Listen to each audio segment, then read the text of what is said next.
It's wonderful. It's wacky. It's Family Switch. Don't forget to like if you like what I'm saying. Comment if you don't. Comment anyways. Let me know what you think. All right, let's get into this movie. This is funny that this is a movie about family members switching bodies. When you have Jennifer Garner, who's a veteran at a movie like this with 13 going on 30, which they do reference in this movie too. I will say to all of you, I was thoroughly surprised to find out that I enjoyed this movie. But there's only really one reason why. Because I thought this movie was going to be complete trash. I really did. But you know, you have a family, you see family stuff. Anyways, Jennifer Garner, she's amazing here. Her level of acting in this film, she goes the distance, man. She goes crazy with it. I really admire an actor that can do that. That can just make fun of themselves and just get into crazy town. And she does it here. she just murders this whole movie. This movie should just be called Jennifer Garner is really good at acting.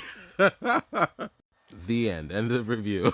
That's what this movie is. Okay. So you got the mother and the daughter. They change bodies, and the son and the father. They change bodies, and the baby and the dog. They change bodies. There's some kind of astrological event that happens.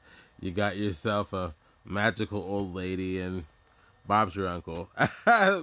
Family switches bodies. And it's interesting. The mother-daughter parts are the best parts. The second best parts are the moments between the son and the dog, the baby and the dog. And then the son and the father's like dead last. Dead last. I'll make sure I get that in there. Why? Well, the mom and the daughter, those two are the best actors in the movie. The daughter, you've also seen her in Wednesday. She plays the bright, bubbly roommate. She plays both roles well. I think that's what it is. Is the daughter? She's really good at playing this kind of like this soccer jock daughter, but when she's possessed by the mom, then she's really good just being all fuddy-duddy and just upright and just kind of like a control freak a bit, right? She's good at playing both roles very well, convincingly so. Meanwhile, the mother, same thing. She's very good at playing vice versa kind of a thing. They just have a really great back and forth, and there's moments there that they just have to display true teamwork amongst them to kind of make things work out. You root for it, you believe it. There's a real stakes there. It just feels like their part of the whole story is a lot more set. Then you have the baby and the dog, and I'll just say it's hilarious. It's hilarious to see a dog use a baby potty. It's hilarious to see a baby drinking water out of a bowl, dog style. It's just hilarious. They have dude that plays Dieter in Army of the Dead, the German locksmith. He's in the movie, and he basically plays their babysitter. And he's funny and he's great, and it's just funny stuff there. Matter of fact, shout out to that dude. All right, what's his name? Matthias Schweighofer. I looked it up. That's not a fake name. That's his name. Shout out to him. His character's weird because at first he comes out kind of like an asshole, very particular, you know.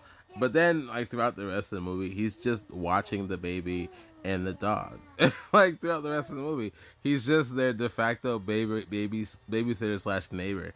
It's a weird role, but I like him. Ride or die neighbor for sure. He's the kind of neighbor you'd want to have. Okay. And then the father and the son, just I don't know. You know what's weird? Like Ed Helms, he's funny, right? But seeing him in his role is not as funny. And I'll tell you what it is. He's only the father for small sections of the movie, right? The beginning and the end. Throughout the middle, he's supposed to be the son in the father's body, right? The son is the father, right? And the same thing with the son. You only see him in the beginning and the end. Otherwise, it's flip-flop. And the reason why I say this is Ed Helms, he's a funny guy. He's, you know, he's the comic relief and then some, right? He's the big, heavy-hitting comedic person. But he plays a character that's too afraid to be anything throughout most of the movie. So you don't really get to see him shine the way he could here. It's kind of a weird role for him, I think. It's there. It's just not there as much as you would expect. This is not The Hangover.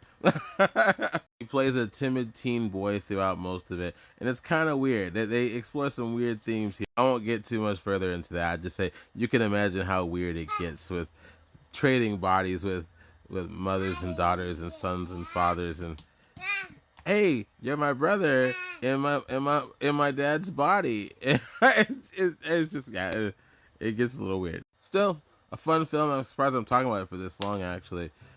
Check it out. Let me know what you think. And yeah, I'll talk to you later.